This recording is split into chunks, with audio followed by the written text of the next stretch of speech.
Question number पहला, एक गोलाकार दर्पण जिसकी परावर्तक सतह अंदर की ओर मुड़ी हुई है कहलाता है। तो इसका करेक्ट आंसर है ऑप्शन नंबर ए, अवतल दर्पण कहलाता है। ए इसका बिल्कुल ही करेक्ट आंसर है। जो अवतल दर्पण होता है उसका परावर्तक सतह क्या होता है, आपका अंदर की ओर मुड़ा हुआ होता है, यानी कि अंदर की तरफ धंसा हुआ होता है। आइए इसको इमेज के माध्यम से देखते हैं। तो ये आपका कनकेव मिरर है, ये आपका कन्वेक्स मिरर है। कनकेव मिरर को हिंदी में आपका अवतल दर्पण कहते हैं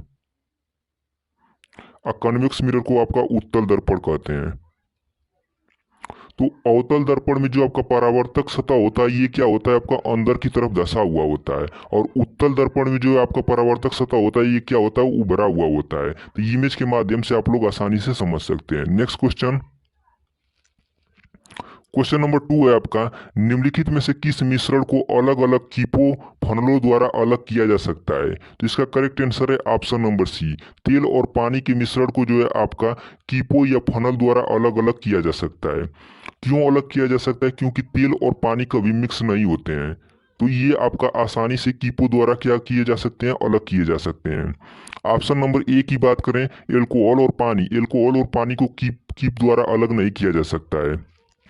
ऑप्शन नंबर बी में दिया आपका नमक और पानी, नमक और पानी को जो आपका कीप द्वारा अलग नहीं कर सकते हैं। और एल्कोहल और आयोडीन को भी आपका कीप द्वारा अलग नहीं कर सकते हैं। तो इसका करेक्ट आंसर होगा ऑप्शन नंबर सी, तेल और पानी के मिश्रण को जो आपका कीप द्वारा अलग किया जा सकता है। सी इसका बिल्कुल ही करेक्ट आंसर है। और ये सभी क्वेश्चन जो आपका बिहार बोर्ड के 10वीं स्तर के क्वेश्चन लिए गए हैं, क्योंकि आपका सिलेबस में जो आपका मेंशन किया गया उसी के अनुसार जो आपका सेट तैयार किया गया है। नेक्स्ट क्वेश्चन पर आगे बढ़ते हैं। क्वेश्चन नंबर 3 है आपका, निम्न में से वाष्पीकरण के बारे में सत्य है। तो इसका करेक्ट आंसर है ऑप्शन नंबर ए, यह एक सतही परिघटना है। ए इसका बिल्कुल ही करेक्ट आंसर है। आइए इसको इमेज के माध्यम से समझते हैं। तो ये है आपका वाटर, और वाटर के ऊपर के जो कण होते हैं, पानी के जो ऊपर के कण होते हैं, ये आपका सूर्य है। सूर्य का प्रकाश जब ये पानी के ऊपर पड़ता है तो पानी के ऊपर के कण जो होते हैं क्या होते हैं, आपका वाष्पीकृत होते हैं। और वाष्पीकृत होते हैं तो इसी को हम लोग क्या कहते हैं, वाष्पीकरण कहते हैं। तो जो वाष्पीकरण की घटना होती है ये क्या होती है, आपका सतह, पानी का जो ऊपरी सतह होता है इसी पर होती है। तो हमारे क्वेश्चन में क्या पूछा था कि वाष्पीकरण के बारे में क्या सत्य है। तो ये आपका यह एक सतही परिघटना, ये आपका सत्य है। ये इसका बिल्कुल ही करेक्ट आंसर होगा। नेक्स्ट क्वेश्चन पर आगे बढ़ते हैं।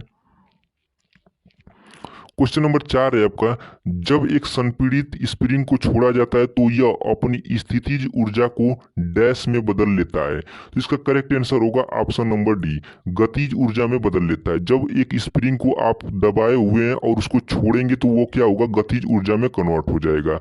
आइए इसको इमेज के माध्यम से देखते हैं। जैसे यहाँ पर एक व्यक्ति स्प्रिंग को दबाया हुआ है, तो इसमें क्या है, आपका स्थितिज ऊर्जा। और जब जब इसे छोड़ेगा तो ये आपका स्प्रिंग क्या होगा, तुरंत फैलेगा, यानी कि ये गतिज ऊर्जा में कन्वर्ट हो जाएगा। तो हमारा क्वेश्चन में भी यही पूछा गया था कि जब एक संपीड़ित स्प्रिंग को छोड़ा जाता है तो वो अपनी स्थितिज ऊर्जा को जो है आपका किस में बदल लेता है, तो गतिज ऊर्जा में बदल लेता है। तो डी इसका बिल्कुल ही करेक्ट आंसर होगा। नेक्स्ट क्वेश्चन, क्वेश्चन नंबर 5, दो या दो से अधिक रूपों में किसी तत्व का होना जिसमें भौतिक गुण भिन्न हो लेकिन रासायनिक गुण समान होते हैं कहलाता है। तो इसका करेक्ट आंसर होगा ऑप्शन नंबर सी, अपरूपता कहलाता है। सी इसका बिल्कुल ही करेक्ट आंसर है।